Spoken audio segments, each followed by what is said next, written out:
Bismillahirrahmanirrahim. Innal hamdalillah nahmaduhu wa nasta'inuhu wa nastaghfiruh wa na'udzu billahi min syururi anfusina wa min sayyiati a'malina may yahdihillahu fala mudhillalah wa may yudlil fala hadiyalah wa asyhadu an la ilaha illallah wahdahu la syarikalah wa asyhadu anna Muhammadan abduhu wa rasuluh amma ba'du. Kita melanjutkan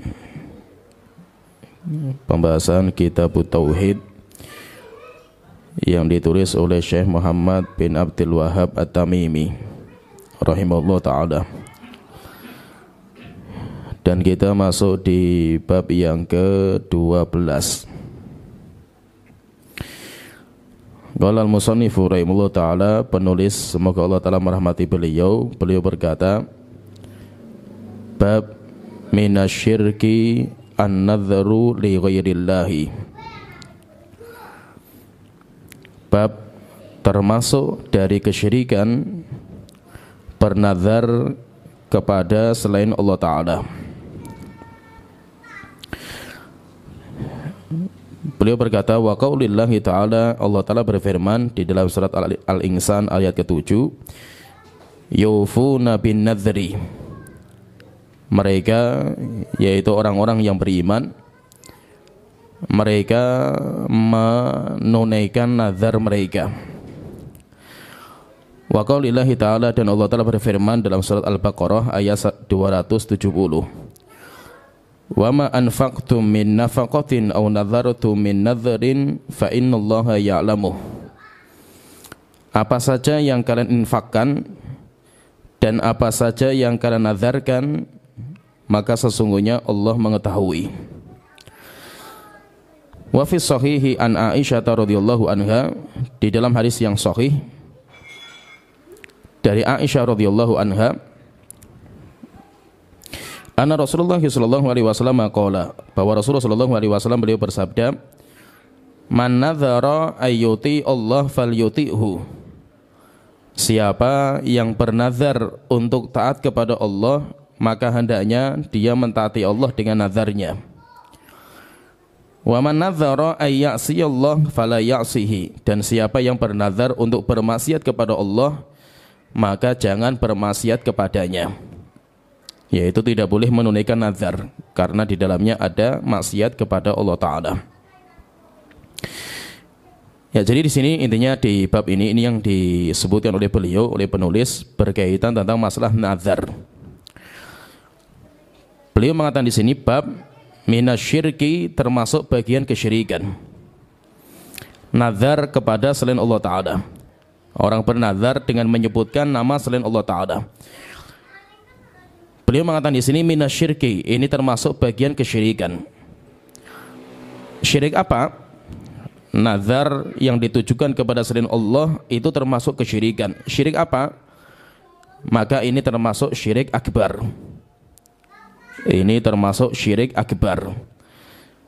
Kalau ada keyakinan, jadi nanti minasyirki termasuk bentuk kesyirikan.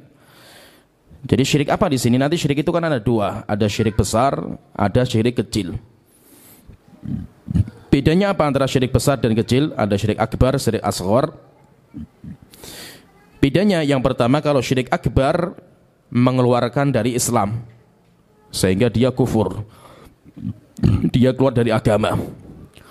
Sedangkan syirik asghar tidak mengeluarkan seseorang dari Islam sehingga dia masih muslim walaupun dia berbuat kesyirikan, karena syiriknya syirik asghar. Yang kedua, bedanya yang kedua, kalau syirik akbar pelakunya kekal neraka jahanam, sehingga siapa yang mengamalkan syirik akbar maka dia kekal selama-lamanya. Sedangkan syirik asghar, siapa yang jatuh pada syirik asghar, dia tidak kekal di neraka jahanam, tapi nanti dia akan dibersihkan. Akan dibersihkan di neraka, ketika sudah bersih nanti baru dikeluarkan. Kemudian yang ketiga, perbedaan yang ketiga, syirik akbar menghapuskan semua amal, yaitu amal soleh yang dia kerjakan semuanya batal. Semua amal soleh yang dikerjakan oleh seseorang batal ketika dia jatuh dalam syirik akbar, syirik besar. Sedangkan syirik asghar hanya membatalkan amal yang berkaitan dengan syiriknya. Seperti solatnya saja, tapi yang lain tidak batal. Sedangkan syirik akbar tidak. Orang berbuat syirik akbar sekali, maka semua amal soleh dia batal semua. Nah, sehingga di sini intinya beda antara syirik akbar, syirik asghar itu beda. Nah di sini ucapan penulis di sini minasyirki, termasuk bentuk kesyirikan, bernazar kepada selain Allah Ta'ala. Yang dimaksud dengan syirik ini apa? Maka kita katakan ini bisa syirik akbar dan bisa syirik asghar. Jadi orang bernazar kepada selain Allah itu nanti ada dua. Yang pertama bisa jatuh pada syirik akbar jika ada pengagungan terhadap nama yang disebutkan selain Allah Ta'ala dalam hatinya. Yaitu kalau ada ta'zim, ada pengagungan. Misalkan dia mengatakan di kuburan orang soleh, misalkan si A, dia mengatakan demi nama si A saya akan puasa 1 bulan ketika saya pulang ke rumah. Nah, dia mengatakan demi si A. Dia menyebutkan bukan Allah Ta'ala. Kecuali kalau dia mengatakan demi Allah, kalau seandainya Allah mengobati saya, penyakit saya akan puasa 1 bulan. Kalau ini kan bernazar atas nama Allah Ta'ala.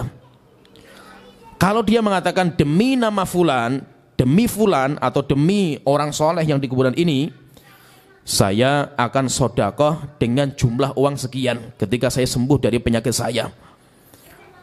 Nah, orang ini bernazar atas nama selain Allah Ta'ala, karena dia menyebutkan bukan nama Allah, tapi dia menyebutkan nama si A, di mana itu orang mati yang dimuliakan sama manusia. Ini syirik nggak seperti ini? Ini syirik. Tapi syiriknya syirik apa? Syirik akbar kalau ada ta'zim terhadap orang itu dalam hatinya.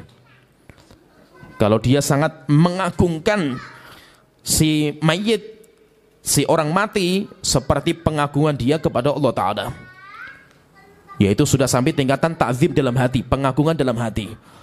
Kalau sampai ada pengagungan dalam hati, maka dia jatuh pada syirik akbar. Yang kedua, jika dia tidak ada pengagungan dalam hati, cuma dia menyebutkan namanya saja, seperti bab namanya qasam atau sumpah, yaitu kalau orang bersumpah atas nama selain Allah tanpa ada pengagungan dalam hatinya kepada zat itu melebihi atau sama dengan pengakuan dia kepada Allah Ta'ala, tidak ada. Yaitu tidak ada, cuma ya sekedar mengatakan dengan nama selain Allah Ta'ala dalam sumpah dia. Yaitu orang, misalkan orang bersumpah atas nama selain Allah, maka itu hukum asalnya syirik asghar. Kecuali jika ada pengagungan yang lebih kepada nama itu melebihi Allah Ta'ala, itu nanti maksudnya syirik akbar. Yaitu kalau cuma sekedar sumpah dengan omongan, sebenarnya ya hukum asal syirik dalam, jadi syirik itu nanti ada macam-macam. Syirik dalam lisan berupa omongan itu kebanyakan adalah syirik asghar. Jadi syirik itu kan ada dua, ada syirik akbar, syirik asghar. Syirik akbar kebanyakan berkaitan masalah ritual ibadah, yaitu masalah fisik, masalah pekerjaan.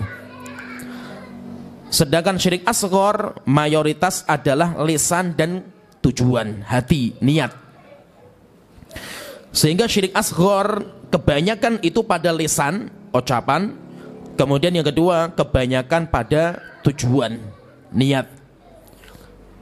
Misalkan orang ibadah, sholat tujuannya untuk dipuji. Nah, berarti kan dia tujuannya bukan karena Allah Ta'ala. Apa hukumnya? Hukumnya syirik asghar, karena ini termasuk riya. Contohnya lagi, misalkan orang bersumpah atas nama selain Allah Ta'ala, yaitu dengan lisan. Apa hukumnya? Hukum asalnya syirik asghar. Demikian juga seperti menisbatkan kenikmatan bukan kepada Allah, tapi kepada sesuatu. Saya katakan misalkan ketika berobat ke dokter dan saya sembuh, saya katakan kalau bukan karena dokter ini penyakit saya tidak akan sembuh. Ucapan seperti ini syirik. Ucapan seperti ini syirik, tapi ini syirik asghar. Karena dia menisbatkan nikmat bukan kepada Allah Ta'ala, tapi kepada sebab. Kepada sebab. Dia lupa dengan yang menciptakan sebab, yaitu Allah Ta'ala. Yang benar apa? Yang benar kita katakan, jika bukan karena Allah, kemudian dokter ini, niscaya penyakit saya tidak akan sembuh. Nah, jadi ada kalimat kemudian. Setelah Allah disebutkan kemudian dokter. Jika bukan karena kamu, niscaya saya akan menjadi bangkrut bisnis saya. Tapi alhamdulillah kamu datang menolong bisnis saya. Jika bukan karena kamu, bisnis saya akan hancur. Ini ucapan syirik. Ucapan syirik. Karena dia menisbatkan kenikmatan kepada sebab, lupa kepada yang menciptakan sebab, yaitu Allah Ta'ala. Maka itu termasuk syirik. Syiriknya apa? Syirik asghar. Jadi kalau sekedar lesan, dia mengatakan sebuah ucapan, bersumpah atas nama selain Allah Ta'ala, maka itu nanti masuknya syirik asghar. Berbeda kalau dia barengi dengan pengagungan di dalam hatinya. Dia bernazar atas nama kuburan, karena dia sangat menghormati, sangat takut kepada kuburan dalam hatinya. Maka ini bisa jatuh pada syirik akbar. Sehingga ucapan di sini, ucapan penulis, minasyirki an-nadhru li ghairillah. Termasuk bentuk kesyirikan, itu hukum asalnya syirik akbar. Bentuk aslinya itu adalah syirik akbar. Kecuali kalau tidak ada pengakuan dalam hati, sehingga bedanya nanti tipis sekali. Minasyirki an-nadhru li ghairillah, termasuk bentuk kesyirikan bernazar kepada selain Allah Ta'ala. Nah, jadi ada istilah di sini, kita bahas di sini masalah, yaitu sebuah pembahasan ibadah dinamakan dengan an-nadhar. Nazar, an-nadhru. Jadi nazar. Nazar itu apa? Nazar itu apa? Para ulama mengatakan nazar itu adalah ijabul mukallaf ala nafsihi syai'an lam yakun alaihi. Jadi nazar itu apa? Nazar itu adalah mewajibkan diri terhadap sebuah amalan di mana Allah tidak mewajibkan. Yaitu seorang yang mukallaf, seorang yang baligh, seorang yang berakal, dia mewajibkan atas dirinya sebuah ibadah di mana Allah tidak pernah mewajibkan untuk dia. Yaitu dia mewajibkan untuk dirinya sendiri. Nah, dia mewajibkan sesuatu kepada dirinya, itu namanya bernazar. Nah, jadi bernazar itu mewajibkan kepada diri sendiri apa-apa yang Allah tidak pernah mewajibkan. Lah nanti nazar itu mesti dikaitkan dengan sumpah, karena ada sesuatu yang dimuliakan dulu. Demi Allah. Jadi ada kalimat sumpahnya di situ. Jadi nazar itu, kalau nazar itu berupa mewajibkan sesuatu, mengilzamkan, mengharuskan kita untuk mengamalkan sesuatu di mana Allah tidak pernah mengharuskan. Lah, nazar ini biasanya diikuti dengan sumpah. Demi Allah, misalkan demi Allah, jika seandainya Allah mau menyembuhkan penyakit saya akan puasa 1 bulan. Puasa 1 bulan gak pernah Allah wajibkan untuk dia, kecuali kalau Ramadan. Sedangkan puasa 1 bulan selain Ramadan, Allah tidak pernah mewajibkan. Dia mewajibkan kepada dirinya sendiri. Amal puasa itu dinamakan dengan nazar. Sedangkan penyebutan nama Allah demi Allah itu dinamakan dengan sumpah. Sehingga nanti pembahasan antara nazar dengan sumpah itu mirip, karena berkaitan. Terkadang ada nazar saja tanpa sumpah, terkadang ada nazar yang diiringi dengan sumpah. Jika Allah menyembuhkan saya dari penyakitku ini, saya akan puasa 1 bulan. Ini nazar saja, tapi tidak ada sumpah di dalamnya, karena dia tidak menyebutkan nama Allah Ta'ala. Kalau dia menyebutkan nama Allah, berarti itu sumpah dikaitkan dengan nazar dia. Ya, jadi ada sumpah yang dikaitkan dengan nazar, ada juga nazar yang berlepas diri dari sumpah, yaitu tidak ada kaitan dengan sumpahnya. Nazar tapi tidak ada sumpah. Nah, jadi mewajibkan sesuatu dari amalan yang Allah tidak pernah mewajibkan, mau sholat, mau puasa, sedekah, baca Quran, zikir atau yang lainnya. Dia mewajibkan kepada Allah Ta'ala sesuatu, maka itu dinamakan dengan nazar. Lah nazar ini apa hukumnya? Nazar itu apa hukumnya? Nazar ini, jadi nazar itu ibadah. Yang perlu kita fahami, nazar itu ibadah. Kenapa nazar itu ibadah? Karena Allah Ta'ala memerintahkan kita untuk memenuhi nazar kita. Allah Ta'ala memerintahkan, yaitu Allah Ta'ala mengatakan dalam surat Al-Hajj ayat ke-29, "Tsummal yaqdu tafathahum wal yufu nudhurahum." Hendaknya mereka memotong ya ketika haji rambut mereka dan mereka memenuhi nazar mereka. Nah, di sini perintah, dan perintah itu hukumnya wajib. Oleh itu kata Imam Syaukani, beliau mengatakan wal amru lil wujub, dan perintah Allah menunjukkan kewajiban, sehingga itu menjadi ibadah. Kenapa? Karena kita fahami ya, ibadah itu apa? Ibadah itu apa? Kalau kata Syekhul Islam, beliau mengatakan kullu ismun jami'un likulli ma yuhibbuhullahu wa yardah. Ibadah adalah sebuah nama yang mencakup semua yang Allah cintai, Allah ridhoi. Bisa berupa ucapan, perbuatan yang nampak maupun tersembunyi. Semua yang Allah cintai dan ridhoi itu pasti namanya ibadah. Nah, sekarang kita tanya lagi, dari mana Allah kita tahu Allah mencintai? Allah mencintai ini itu dari mana kita tahu kalau Allah mencintai? Karena mungkin Allah perintahkan. Karena tidak mungkin Allah perintahkan sesuatu yang Allah enggak cinta. Sehingga ketika Allah telah mengatakan wal yufu nudhurahum, dan hendaknya mereka menunaikan nazar mereka, itu perintah. Menunjukkan berarti apa? Berarti menunaikan nazar adalah perkara yang Allah cintai. Dan perkara yang Allah cintai adalah ibadah. Perkara yang Allah cintai adalah ibadah. Sehingga intinya nazar itu adalah ibadah. Maka ibadah dipalingkan kepada selain Allah Ta'ala, jatuhnya syirik. Sarful ibadati li ghairillah. Syirik itu apa? Memalingkan ibadah yang aslinya milik Allah, tapi diberikan, ditunaikan kepada selain Allah Ta'ala.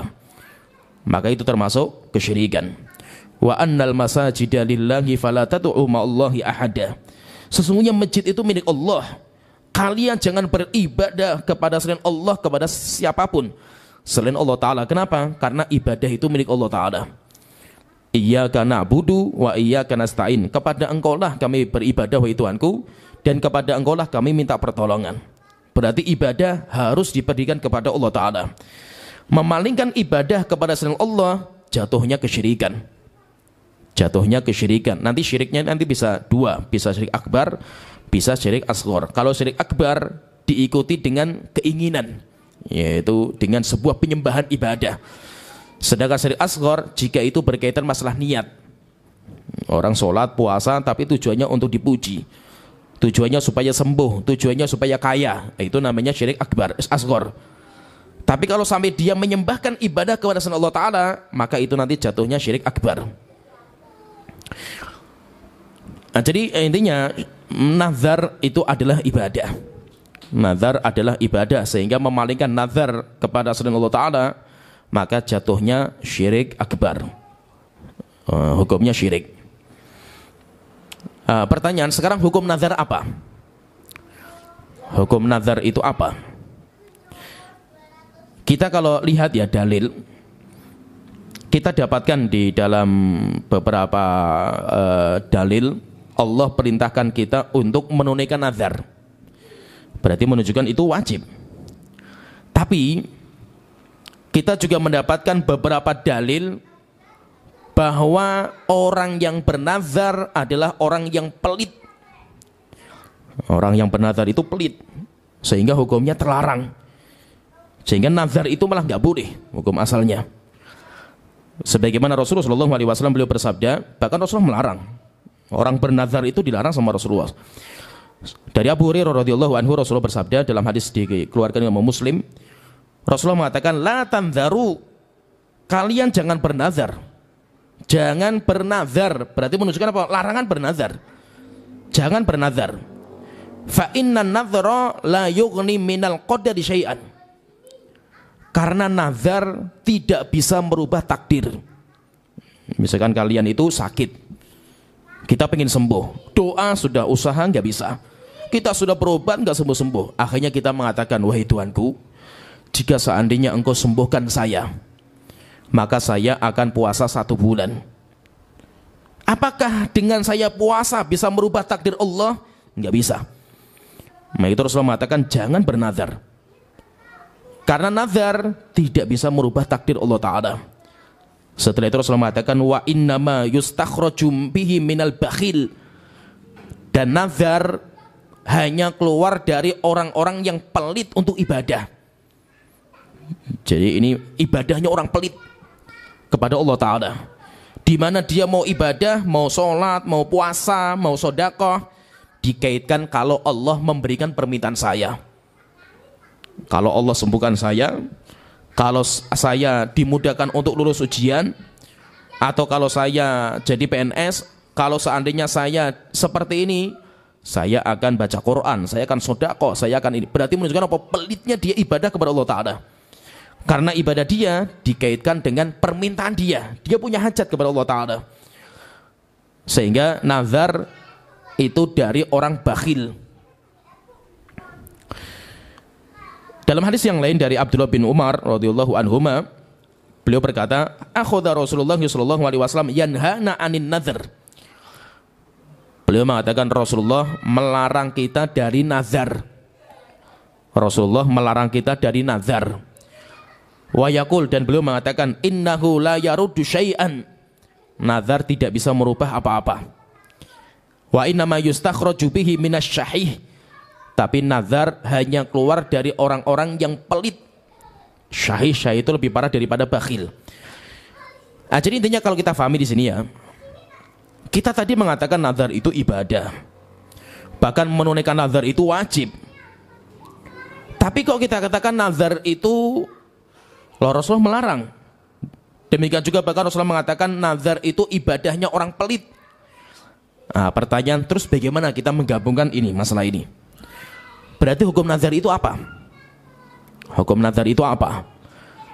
Maka hukum asal memulai nazar itu adalah makruh. Tapi kalau nazar sudah terucap, wajib ditunaikan. Nah, jadi fahami ini. Jadi terus bagaimana kita meramu dalil-dalil tadi yang berbeda ini? Maka kita katakan memulai nazar hukumnya makruh, terlarang. Hukumnya nggak boleh. Tapi kalau sudah terucap, wajib ditunaikan.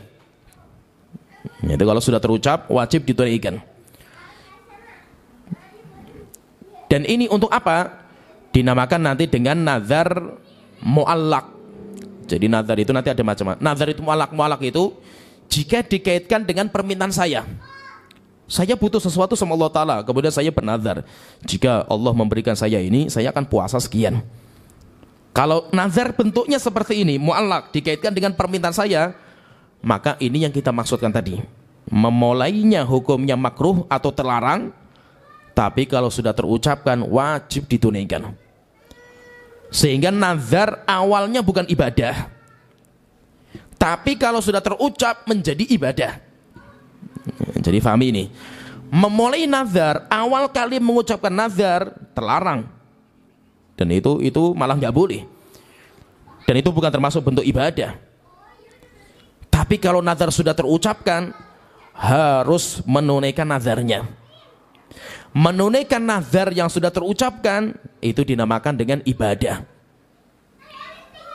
Sehingga ibadah itu bukan nazar. Ini fahami ya? Ibadah itu bukan nazar.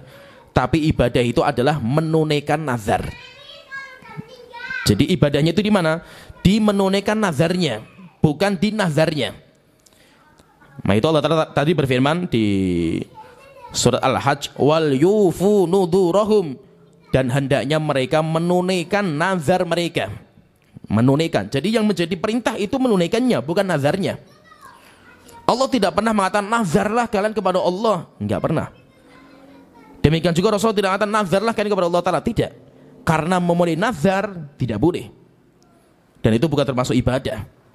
Tapi kalau sudah terucapkan, maka menunaikan nazar itu menjadi ibadah yang diperintahkan. Jadi memulai nazar bukan ibadah, tapi menunaikan nazar yang sudah terucapkan jadinya ibadah. Itu cara yaitu merangkum tadi.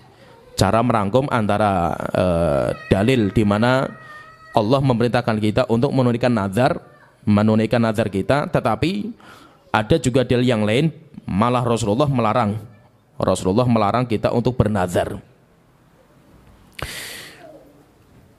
Kemudian berkaitan masalah nazar. Jadi nazar itu bukan hanya umat Islam. Fahami ya, ini nazar itu sudah sejak zaman dahulu. Nazar itu sudah sejak zaman dahulu. Maryam pernah bernazar. Maryam mengatakan, inni nazartu lirrahmani sauman. Aku bernazar untuk Allah, yaitu atas nama Allah Ta'ala, yaitu supaya aku puasa. Inni nazartu lirrahmani sauman. Saya bernazar kepada Allah untuk puasa. Sehingga menunjukkan apa? Nazar itu sejak zaman dulu sudah ada. Nazar itu sudah ada sejak zaman dahulu. Datangnya Islam bukan untuk memulai hukum baru, bukan. Tetapi Islam datang untuk merapikan. Nazar itu nanti bermacam-macam. Jadi kalau berkaitan misalkan, terus menunaikan nazar itu apa hukumnya? Menunaikan nazar. Jadi kalau kita sudah bernazar, terus apa hukum menunaikan nazar? Maka nanti nazar terbagi menjadi dua. Nazar terbagi menjadi dua, yaitu berkaitan masalah kita itu wajib menunaikan atau tidak. Nazar terbagi menjadi dua. Yang pertama, nazrun yajibul wafa'u bihi. Yang pertama, nazar yang wajib ditunaikan. Jadi nazar yang pertama, nazar yang wajib ditunaikan. Ini yang pertama. Yang kedua, nazrun la yajusul wafa'u bihi. Nazar di mana tidak boleh ditunaikan, malah nggak boleh. Nazar tidak boleh ditunaikan. Kemudian nanti yang ketiga, ada yang ketiga ya, ada yang ketiga terluputkan tadi. Jadi nazar yang pertama itu nazar yang wajib ditunaikan. Yang kedua, nazar yang tidak boleh ditunaikan. Yang ketiga, nazar di mana kita diberikan pilihan untuk menunaikan atau kita tidak menunaikan, bebas. Mau menunaikan atau tidak. Jadi berarti nazar itu ada bermacam-macam. Yang pertama, nazar yang pertama dinamakan dengan nazrun yajibul wafa'u bihi. Nazar yang wajib ditunaikan. Ini yang dinamakan dengan nazrut ta'ah. Nazar berupa ketaatan kepada Allah Ta'ala, amal soleh. Nazar berupa amal soleh. Amal soleh itu bisa sholat, puasa, membaca Quran, dan yang lainnya. Di mana ibadah itu nggak wajib atas kita. Setelah itu kita wajibkan sendiri. Nah, itu dinamakan dengan nazar ketaatan. Nazar taat. Kalau nazarnya berupa ketaatan, maka wajib ditunaikan. Jadi berubah menjadi wajib. Yang awalnya tidak wajib, sunnah, berubah menjadi wajib karena kita wajibkan untuk diri kita. Kalau seandainya sampai kita mati belum terbayar nazar ini, maka nanti dibayarkan oleh keluarganya. Tapi wajib nggak keluarganya? Tidak. Tapi itu mimbabi tatawwu, yaitu kita mimbabi tatawwu kita ya untuk membantu saudara kita, orang tua kita atau yang lain. Misalkan orang tua kita bernazar untuk puasa. Misalkan orang tua kita mengatakan kepada Allah Ta'ala, wahai Tuhanku, jika seandainya saya disembuhkan dari penyakit ini, saya mau puasa 1 bulan. Di mana puasa 1 bulan awalnya nggak wajib. Karena yang wajib hanya puasa Ramadan. Sedangkan puasa ini nggak wajib. Tapi dia wajibkan sendiri dengan nazarnya. Kalau seandainya sembuh penyakitnya, berarti kewajiban puasa itu sudah ada di punggungnya orang itu. Sehingga dia wajib menunaikan. Qadarullah kalau dia itu tunda, nggak menunaikan lama sampai 2 bulan, sampai setahun nggak dibayarkan. Qadarullah setelah setahun meninggal dunia orang itu. Orang itu meninggal dunia. Bagaimana status nazarnya, puasanya? Maka keluarganya membayarkan. Keluarganya membayarkan. Sebagaimana datang seorang kepada Rasulullah seperti itu, ya Rasulullah, bapak saya punya utang puasa ya Rasulullah. Apakah saya harus memuasakan kepada orang tua saya Rasulullah? Maka Rasulullah mengatakan, sum anhu, puasalah kamu untuk orang tua. Yaitu puasakan untuk orang tua. Yaitu berarti apa? Kalau ada orang dia bernazar, di mana nazarnya berupa ibadah. Ibadah itu yang baca Quran, sedekah, puasa, sholat, atau yang lainnya yang itu merupakan ibadah. Atau haji, atau iktikaf, atau jihad, atau apa saja. Nah, ya, maka harus ditunaikan, harus ditunaikan. Kalau dia tidak menunaikan sampai meninggal dunia, maka berarti kewajiban itu belum gugur, maka nanti keluarganya yang membayarkan. Bahkan pernah Umar bin Khattab pernah datang ke Rasulullah, dia cerita, ya Rasulullah, nazartu fil jahiliyah, dulu ketika saya masih di jahiliyah, belum masuk Islam, saya bernazar untuk iktikaf sehari di Masjidil Haram, yaitu di sehari. Setelah itu saya sekarang alhamdulillah masuk Islam. Setelah itu kan Umar hijrah ke Madinah. Setelah hijrah ke Madinah baru ingat dengan nazarnya. Akhirnya dia ingat, ya akhirnya datang ke Rasulullah, ya Rasulullah, saya dulu pernah bernazar, tapi waktu itu saya masih jahiliyah, untuk iktikaf sehari semalam di Masjidil Haram. Dan itu nazar saya itu ketika saya jahiliyah ya Rasulullah. Terus bagaimana hukumnya ya Rasulullah? Maka Rasulullah mengatakan, aufi binadhrik, tunaikan nazar kamu. Tunaikan nazar kamu, yaitu kamu harus membayar nazar. Nazarnya harus dibayar.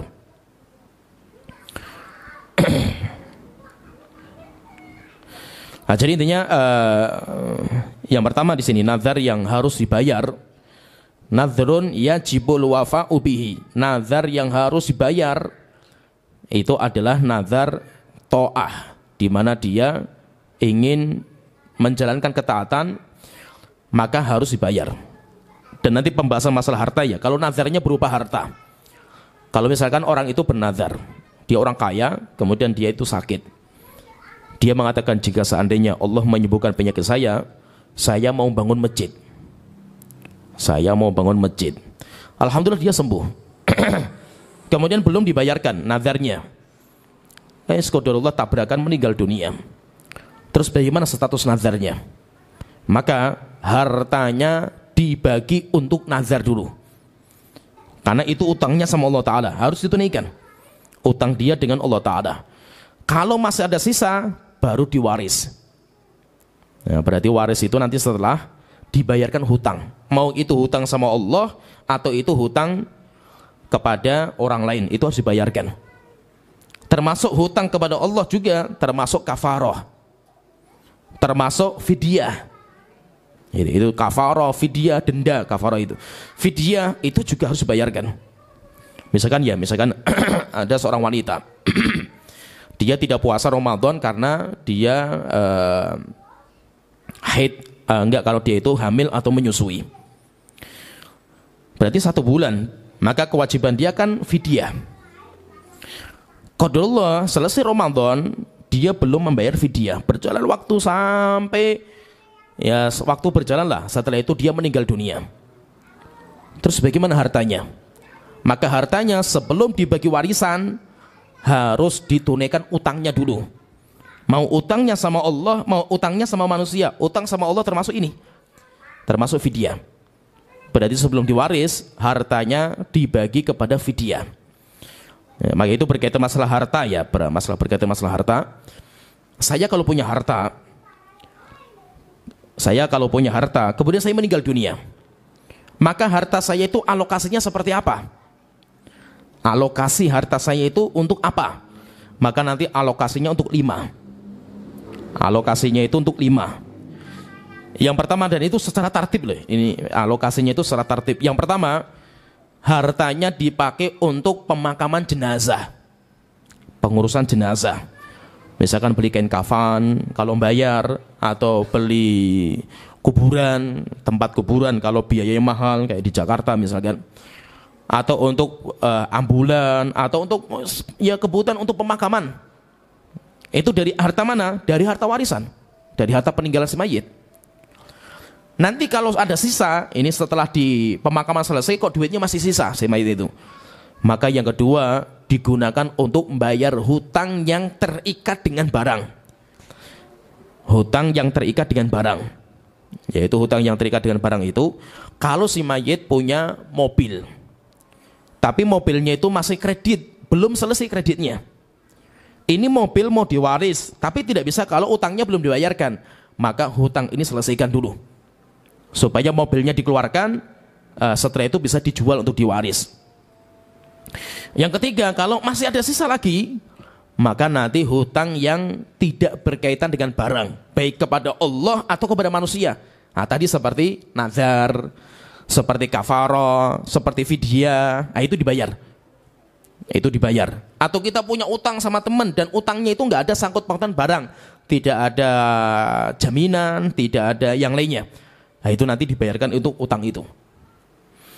Kalau masih ada sisa, utangnya masih ada sisa, setelah dibayarkan utang masih ada sisa, maka nanti dipakai untuk wasiat.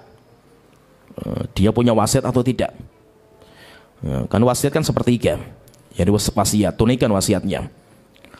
Kalau wasiat sudah ditunaikan, ada sisa, sisa yang terakhir ini baru diwaris. Dipastikan kepada ahli waris yang ada. Nah, sehingga intinya berarti apa? Berarti jika nazarnya berupa ibadah dan berkaitan masalah harta, seperti sodako, seperti ya hutang berupa nazar, seperti dan yang lainnya, maka itu harus dibayarkan. Harus dibayarkan, itu kewajiban, itu wajib hukumnya. Hukumnya wajib. Maka itu ahli waris harus tahu utangnya orang tua kita itu apa, baik utang sama Allah atau utang sama makhluk. Itu harus tahu ahli waris itu. Sehingga utang sama Allah ya dibayar, utang sama makhluk juga dibayar. Ya, azan dulu, nanti kita lanjut lagi tentang nazar yang kedua. Ya, kita lanjutkan. Jadi nazar ada 3 macam. Yang pertama nazar yajibul wafa'u bihi.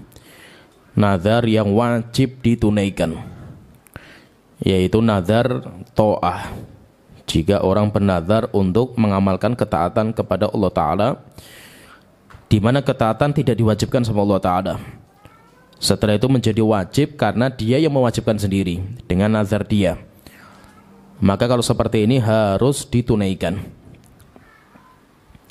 Kalau tidak ditunaikan, maka nanti dia harus membayar denda. Kalau dia tidak menunaikan, maka nanti dia harus membayar denda. Dendanya apa? Dendanya adalah denda bagi orang yang tidak membayar sumpah, yaitu denda karena tidak membayar sumpah. Apa dendanya? Allah Ta'ala sebutkan dalam surat Al-Maidah ayat 89. La yu'akhidhukumullahu billagwi fi aimanikum. Allah tidak pernah menghukum kalian dengan sumpah-sumpah yang sia-sia, yaitu ucapan orang-orang Arab yang mengatakan wallahi, wallahi, wallahi, yaitu sia-sia, di mana hatinya enggak ada niatan untuk bersumpah. Walakin yu'akhidhukum bima aqadtumul aiman. Tetapi yang Allah hukum adalah sumpah yang yaitu diniatkan dalam hati, memang itu untuk bersumpah. Kalau tidak bisa menunaikan, fakafaratuhu it'amu asyarati masakin min awsati ma tut'imuna ahlikum. Kalau kalian tidak bisa menunaikan sumpah itu, maka dendanya memberikan makan kepada 10 orang miskin. Jadi kafarah, denda sumpah itu apa? Ada 4. 1 dari 3 pertama disuruh memilih. Pilih 1 dari 3. Kalau nggak bisa semua, baru yang terakhir, yang keempat. Jadi caranya seperti itu. Jadi 1, 2, 3 suruh milih dari 1, 2, 3 ini. Kalau tidak bisa semua, baru nanti yang keempat. Yang pertama, memberikan makan 10 orang miskin dengan makanan yang normal, makanan yang biasa kita makan. Au kiswatuhum, atau berarti pilihan, atau memberikan pakaian kepada mereka, kepada 10 orang miskin. Au tahriru raqabatin, atau membebaskan budak. Jadi pilih 1 dari 3 dulu. Yang paling mudah bagi kamu memberikan makan 10 orang miskin, atau memberikan pakaian kepada 10 orang miskin, atau membebaskan budak. Kalau 3-tiganya nggak bisa semua, famal lam yajid fasiyamu thalathati ayyam. Siapa yang tidak mampu mengerjakan 1 dari 3 ini, yaitu 3-tiganya nggak bisa semua, maka dia puasa 3 hari. Jadi itu terakhir, pilihan terakhir, puasa 3 hari. Dzalika kafaratu aimanikum idza halaftum. Ini tebusan denda bagi orang yang tidak bisa menunaikan sumpahnya. Wahfadzu aymanakum, jagalah sumpah-sumpah kalian. Nah, jadi intinya kalau orang itu nggak bisa menunaikan nazar dari nazar ketaatan, dia tidak bisa menjalankan karena yang berat bagi dia nggak bisa. Maka dia membayar nazar, kafaroh nazarnya, yaitu tadi kafaroh nazarnya tadi. Kemudian macam yang kedua, nazar yang kedua, nazarun la yajuzul wafa'u bihi. Yang kedua, nazar yang tidak boleh menunaikannya. Malah nggak boleh kita menunaikan. Yaitu nazar yang kita nggak boleh menunaikan. Yaitu apa? Ada beberapa macam nazar seperti ini. Yang pertama, nazrul maksiyah. Jika orang bernazar untuk berbuat maksiat,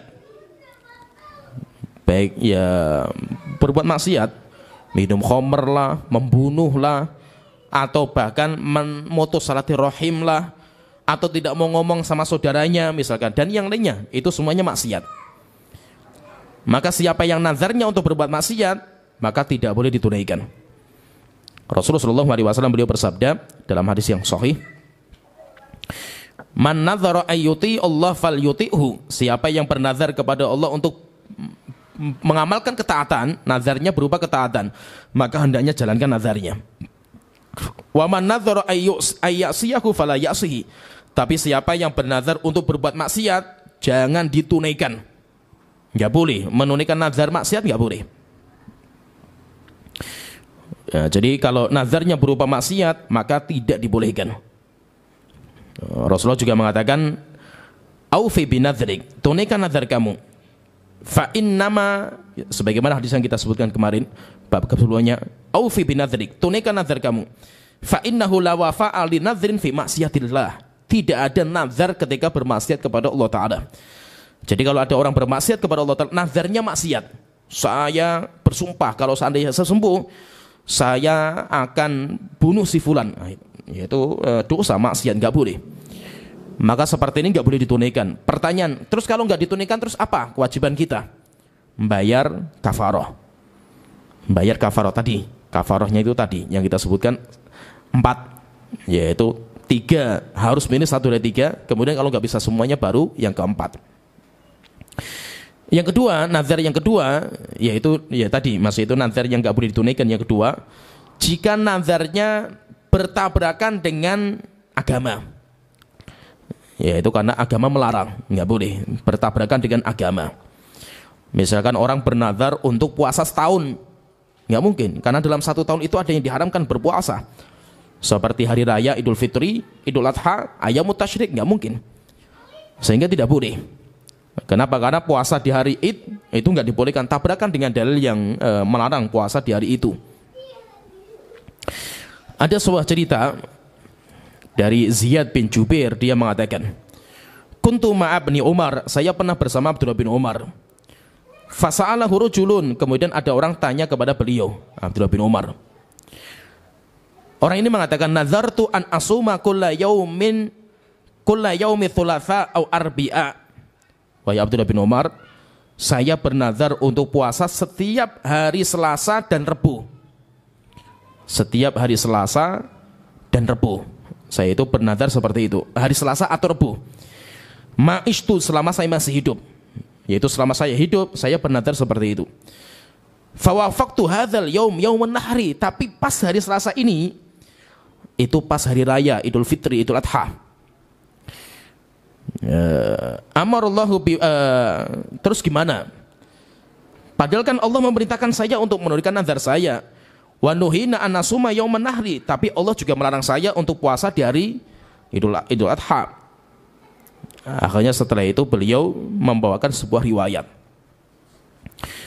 Dia membawakan sebuah riwayat. Beliau mengatakan Rasulullah SAW beliau bersabda, yaitu kata Abdullah bin Umar, nahana Rasulullah SAW. Rasulullah melarang bernazar seperti itu, yaitu menunaikan nazar seperti itu. Kenapa? Karena tabrakan dengan dalil. Karena tidak dibolehkan dalam agama kita seperti itu, nggak boleh. Jadi nazar di mana itu tabrakan dengan nas atau dalil, itu tidak boleh. Misalkan kita bernazar, nazar kita apa? Saya bernazar untuk membangun masjid di kuburan si fulan, nggak boleh. Bangun masjid di kuburan nggak boleh. Kemudian di antara nazar yang nggak boleh ditunaikan, nazar yang kita secara duniawi nggak bisa menunaikan.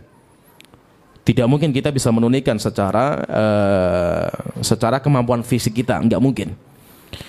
Misalkan nazar, kalau seandainya saya sembuh, maka nanti saya akan wakafkan atau misalkan memberikan burung saya atau sapi saya untuk korban. Sapinya sudah pergi, sapinya sudah hilang, dia nggak tahu juga sapinya kemana, sehingga kan dia nggak punya. Apalagi bernazar yang nggak masuk akal, bernazar untuk terbang, bernazar untuk menghilang, dan yang nggak masuk akal.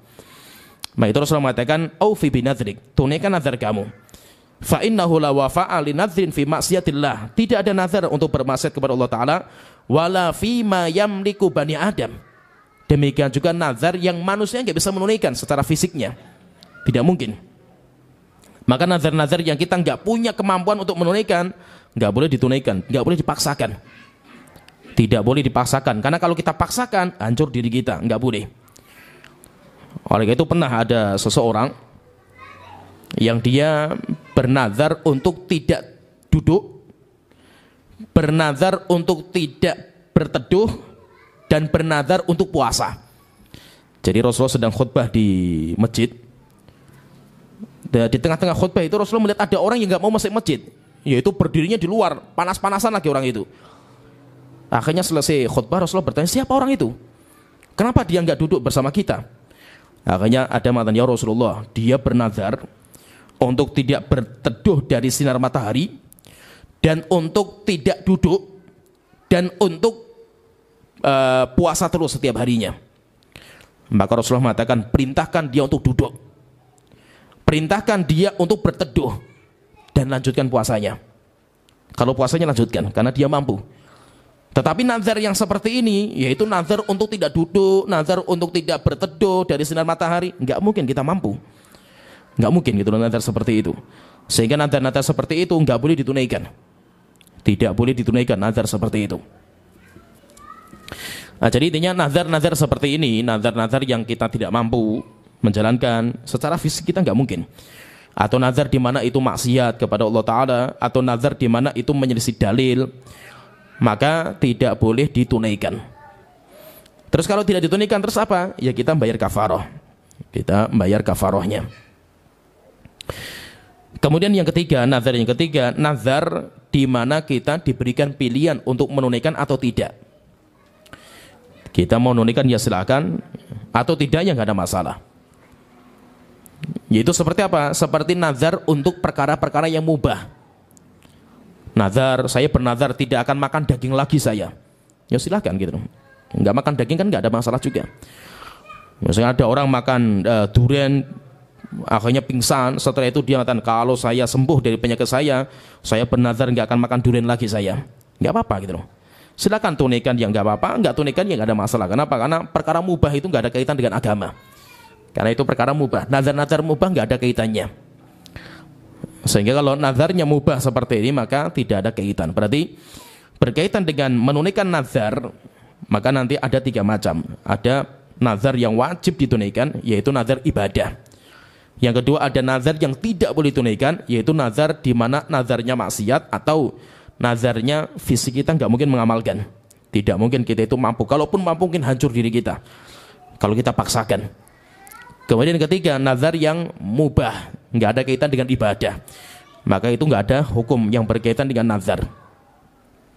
Kemudian juga penting juga, sebagaimana disebutkan oleh sahabat, Rasulullah itu kalau sudah bernazar, kemudian beliau melihat ada sesuatu yang lebih baik daripada yang belum nazarkan, maka beliau dibatalkan nazar beliau dengan membayar kafarah, dan beliau menjalankan sesuatu yang lebih bermanfaat.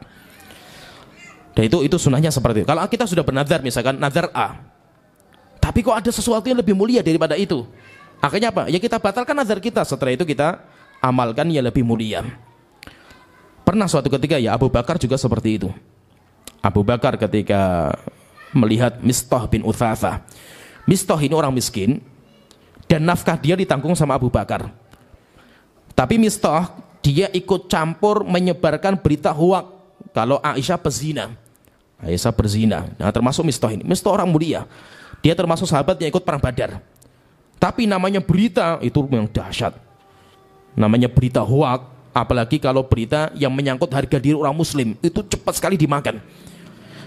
Maka itu cerita, kalau kita pengen tahu ya cerita tentang namanya hadithul ifik. Cerita hoak, berita hoak yang dibikin sama orang munafik, menyebarkan berita kalau Aisyah berzina. Wah, itu ditelan mentah-mentah sama banyak sahabat. Sampai akhirnya mereka ikut menyebarkan. Padahal mereka belum tabayyun, belum tasabut. Tapi namanya seperti itulah kita. Kita setiap mendengar berita, apalagi menyangkut harga diri seorang muslim, langsung dimakan mentah-mentah, langsung setelah itu ikut menyebarkan. Dan itu Allah cela orang seperti itu. Dan itu sahabat saja dicela. Dan sahabat jatuh juga dalam masalah ini. Nah, itu peringatan. Kenapa? Karena jiwa kita itu suka dengan berita-berita hoak. Dan itu seperti itu kita. Nah, Abu Bakar ketika Aisyah namanya dibersihkan oleh Allah dalam surat An-Nur, bersih namanya Aisyah. Allah sendiri membersihkan. Setelah itu Abu Bakar bersumpah, demi Allah, saya tidak akan lagi memberikan nafkah kepada Mistah setelah ini. Nah, dia bernazar, sumpah sampai bernazar untuk mengamalkan sesuatu atau tidak mengamalkan sesuatu. Langsung ditegur sama Allah Ta'ala, wala ya'tali ulul fadli minkum wasa'ati. Tidak layak bagi orang yang punya kelebihan harta untuk bersumpah tidak memberikan nafkah kepada yang membutuhkan. Wal ya'fu wal yasfahu, hendaknya kalian saling memaafkan. Ala tuhibbuna yaghfirallahu lakum, apakah kalian tidak senang kalau kalian dosanya diampuni sama Allah Ta'ala? Akhirnya Abu Bakar mengatakan, wahai Tuhanku, pengampunan engkau terhadap dosa saya lebih saya cintai daripada egoisnya saya, emosinya saya. Setelah itu ditebus nazarnya. Kemudian setelah itu beliau lanjutkan lagi untuk membantu Mistah bin Utsatsah. Jadi kalau kita sudah bernazar, kok ada sesuatu yang lebih baik daripada nazar kita, batalkan nazar dengan membayar kafarah. Setelah itu jalankan yang lebih baik. Karena tidak semua nazar kita itu baik. Tidak semua nazar kita itu baik. Misalkan ya kita bernazar, saya bernazar puasa 1 bulan ini berturut-turut, misalkan bulan apalah itu, bulan Syawal misalkan, 1 bulan saya mau berpuasa. Kalau seandainya Allah sembuhkan penyakit saya mau puasa Ramadan 30 hari dan saya mau puasa bulan Syawal penuh. Puasa 1 bulan Syawal. Qadullah namanya bulan Syawal banyak tamu-tamu, namanya lebaran kan di kita kan. Nah, akhirnya kalau saya puasa, saya tidak bisa menjamu tamu. Repot kalau seperti ini. Maka terus bagaimana? Ya saya batalkan nazar saya. Setelah itu saya bayar kafarah, kemudian setelah itu saya ya menjamu tamu, karena menjamu tamu ibadah juga, bahkan lebih mulia daripada kita puasa sunnah. Nah, jadi intinya kalau kita bernazar, kok ada sesuatu yang lebih mulia daripada yang kita nazarkan, maka kalau bisa batalkan nazarnya, kemudian setelah itu kita amalkan yang lebih bermanfaat. Allah Ta'ala berfirman di sini, jadi penulis membawakan 2 ayat dan 1 hadis. Allah Ta'ala berfirman dalam surat Al-Insan ayat ke-7, yufuna bin nadhri. Di antara sifat-sifat yang mulia, yaitu sifat hamba-hamba yang soleh. Hamba-hamba yang mulia, sifat mereka apa? Mereka itu yufuna bin nadhri. Mereka menunaikan nazar-nazar mereka. Yaitu mereka punya nazar dan nazar mereka ditunaikan. Yufuna bin nadhri wa yakhafuna yawman kana syarruhu mustatira. Ini ayat ini membicarakan tentang sifat penghuni surga. Jadi bagaimana sih sifat penghuni surga? Allah Ta'ala mengatakan innal abrara yashrabuna min ka'sin kana mizajuhu kafura. Orang-orang yang baik nanti ketika mereka masuk surga, mereka akan minum dari gelas yang dicampur dengan minuman, namanya minuman kafur. Yaitu minumannya itu namanya kafur, yaitu minuman paling indah di surga. Setelah itu ketika Allah menyebutkan tentang minuman ini, ainan yashrabu biha ibadullah yufajjirunaha tafjira. Mata air yang nanti orang-orang beriman, orang-orang mulia akan minum dari air itu dengan banyaknya, airnya itu tumpah, yaitu airnya itu muncrat dengan banyaknya. Apa? Kenapa kok mereka mendapatkan surga seperti ini? Yufuna bin nadhri, karena mereka menunaikan nazar mereka. Wa yakhafuna yawman kana syarruhu mustatira, dan mereka takut dengan sebuah hari di mana ketakutannya sangat menakutkan di hari itu, yaitu di hari kiamat. Wa yut'imuna at'ama 'ala hubbihi miskinan wa yatiman wa asira, dan mereka memberikan makan makanan-makanan yang dia cintai, bukan makanan yang mereka enggak suka, makanan yang mereka suka, kepada orang miskin, kepada anak yatim, dan kepada orang-orang yang tertawan. Innama nut'imukum liwajhillah. Ketika mereka memberikan makan, mereka mengatakan, kami memberikan makan kepada kalian hanya menghadap pahala Allah Ta'ala. La nuridu minkum jazaan wala syukura. Kami tidak minta balasan, dan kita juga tidak minta terima kasihnya kalian, gak butuh saja itu. Yang penting saya bisa memberikan bantuan kepada kalian. Maka itu nanti kaidah ya, kita kalau berbuat baik sama seseorang, kita bisa berbuat baik, setelah itu putus mata kita nggak usah melihat dia, yang penting kita bisa membantu dia, selesai urusan. Dia nanti akan membalas kita dengan kebaikan, atau air susu dibalas dengan air susu, atau mungkin lupa sehingga air susu dibalas dengan tuba, urusan dia bukan urusan kita. Yang penting kita sudah bisa memberikan kebaikan. Kita membantu orang bukan karena kita minta balasan supaya dia membalas susu kita dengan susu yang sama, tidak, kita nggak butuh itu. Demikian juga kita nggak minta terima kasihnya orang, mau dia terima kasih, dia mencaci maki, nggak butuh kita. Kita berbuat baik, kita butuh cuma pahala Allah Ta'ala. La nuridu minkum jazaan, saya tidak menginginkan dari kalian balasan, wala syukura, demikian juga terima kasihnya kalian. Inna nakhafu min rabbina yauman abusan qamtarira, kami takut dengan Tuhan kami di hari di mana wajah-wajah akan ketakutan. Fawaqahumullahu syarra dzalikal yaumi, maka Allah jaga mereka di hari yang menakutkan itu. Walaqahum nadratan wa surura, dan Allah akan jadikan wajah mereka berseri-seri dan bergembira. Kenapa? Karena mereka mengamalkan amal-amal yang mulia. Lah, amal mulia mereka diantaranya mereka memenuhi nazar mereka. Kemudian yang kedua dalam surah Al-Baqarah ayat 270, wa ma anfaqtum min nafaqatin aw nadhartum min nadhrin fa innallaha ya'lamu. Apa yang kalian nafkahkan, apa yang kalian infakkan, apa yang kalian nazarkan, maka semuanya Allah ketahui. Maka jangan main-main. Urusan nazar jangan main-main. Kalau sudah bernazar, tunaikan. Kalau tidak ditunaikan, urusannya sampai hari kiamat, karena itu termasuk utang kepada Allah Ta'ala. Kemudian hadis yang beliau bawakan, hadis sahih dari Aisyah radhiyallahu anha, Rasulullah sallallahu alaihi wasallam beliau bersabda, man nadzara ayyuti Allah falyuti'hu. Siapa yang bernazar untuk taat kepada Allah Ta'ala, maka hendaknya tunaikan nazarnya. Wa man nadzara ayyasi Allah fala ya'sihi, dan siapa yang bernazar untuk bermaksiat kepada Allah Ta'ala, maka jangan ditunaikan. Ditunaikan nazar tapi dia bermaksiat kepada Allah Ta'ala. Ya, sampai di sini pembahasan kita. Nanti kita masuk di bab berikutnya, yaitu bab isti'adzah, meminta pertolongan kepada selain Allah Ta'ala, dan itu termasuk kesyirikan juga. Ya, sampai di sini wa akhiru dawana alhamdulillahirabbil alamin, sallallahu alaihi wa sallam wa alihi wa sahbihi ajmain.